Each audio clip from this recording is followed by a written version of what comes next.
এ মা, এটা আবার কেমন প্রাণী? বাঁচাও বাঁচাও, জঙ্গলে হায়না এসেছে, বাঁচাও। কি বলছিস? হায়না? এটা আবার কেমন প্রাণী? খুবই ভয়ঙ্কর দেখতে, আমাকে তাড়া করেছে। আরে, এটা আবার কি? এটা তো হরিণ ডাইনি। প্রথমে হায়না, এখন আবার হরিণ ডাইনি। এবার আমরা কোথায় যাব বাবা? করিমপুর জঙ্গলের উপর ছিল বিশাল এক বটগাছ। সেই বটগাছের নিচেই থাকতো এক ভয়ানক হরিণ ডাইনি ভূত। হরিণ ডাইনি ভূতটি ছিল খুবই একা, তার আপন বলতে কেউ ছিল না। হঠাৎ একদিন হরিণ ডাইনি ভূতটি দেখতে পেল একটি হায়না একটি মোরগকে তাড়া করেছে। এটি দেখে হরিণ ডাইনি ভূত আর এক মুহূর্তও দেরি না করে মোরগটিকে বাঁচানোর জন্য ছুটতে লাগলো। হরিণ ডাইনি ভূতটি নিজেও জানতো যে এমন একটি হায়নার সাথে লড়াই করা মোটেও সহজ কাজ নয়, তবুও সে মনের মধ্যে সাহস নিয়ে মোরগটিকে বাঁচানোর জন্য ছুটে গেল। হায়নাটি যখনই মোরগের উপর ঝাঁপিয়ে পড়তে যাবে, ঠিক তখনই হরিণ ডাইনি ভূত হায়নাটির উপর ঝাঁপিয়ে পড়ল। তখনই শুরু হলো হায়না ও হরিণ ডাইনি ভূতের ভয়ানক লড়াই। এক পর্যায়ে হায়না পরাজিত হয়ে হার মেনে নিল এবং সে ধীরে ধীরে পিছু হটতে লাগলো। ঠিক তখন সেখানে কিছু মুরগি ও মোরগ এসে দাঁড়ালো। সাব্বাস হরিণভূত, তুমি কিছুতেই ভয় পেও না। আজই হায়নাকে আমরা সবাই মিলে পেটাবো। এতগুলো মোরগ মুরগি এবং হরিণ ডাইনি ভূতকে একসঙ্গে দেখে হায়না খুবই ঘাবড়ে গেল এবং সে বুঝতে পারলো আজ তার নিস্তার নেই। এই ভেবে সে সেখান থেকে দ্রুত পালালো। আর হরিণ ডাইনি ভূত তখন সবাইকে বলল, তোমাদের অনেক অনেক ধন্যবাদ। এই হায়নাটা খুবই বিপজ্জনক ছিল।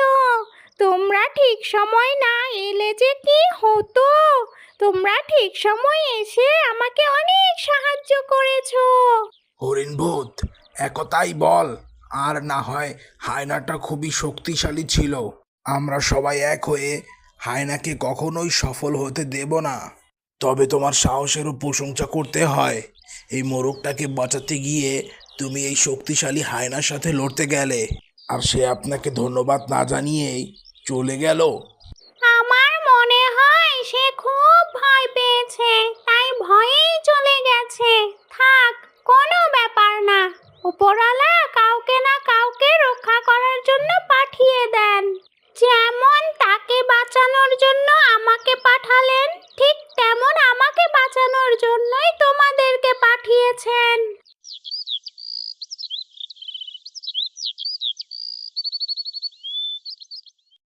এভাবেই 2-3 দিন কেটে গেল। একদিন হরিণ ডাইনি ভূত সেই গাছটির নিচেই দাঁড়িয়েছিল।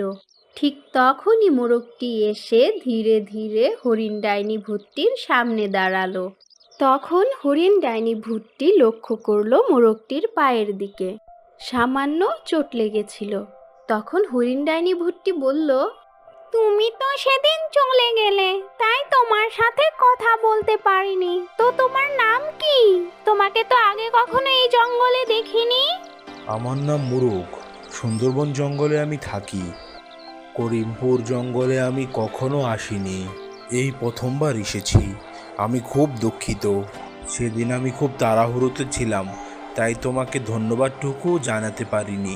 আমার জীবন বাঁচানোর জন্য তোমাকে অনেক অনেক ধন্যবাদ। তুমি কি এখানে একাই থাকো? হ্যাঁ, এতদিন তো একাই ছিলাম। এবার সামনের দিনগুলোতে উপরওয়ালার যা ইচ্ছা, তিনি যা নির্ধারণ করে রেখেছেন তাই হবে।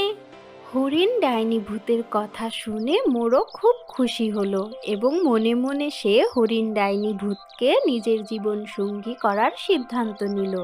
হরিণ ডাইনি ভূতটি মোরগের ব্যাপারে সমস্ত খোঁজ খবর নিতে লাগলো এবং সে জানতে পারলো এই পৃথিবীতে মোরগের আপন বলতে কেউ নেই। তারপর তারা দুজন দুজনকে জীবন সঙ্গী বানিয়ে নিল। এবং একে অপরের সাথে ঘুরে ফিরে আনন্দ করে মজা করে সুখে শান্তিতে জীবন কাটাতে লাগলো।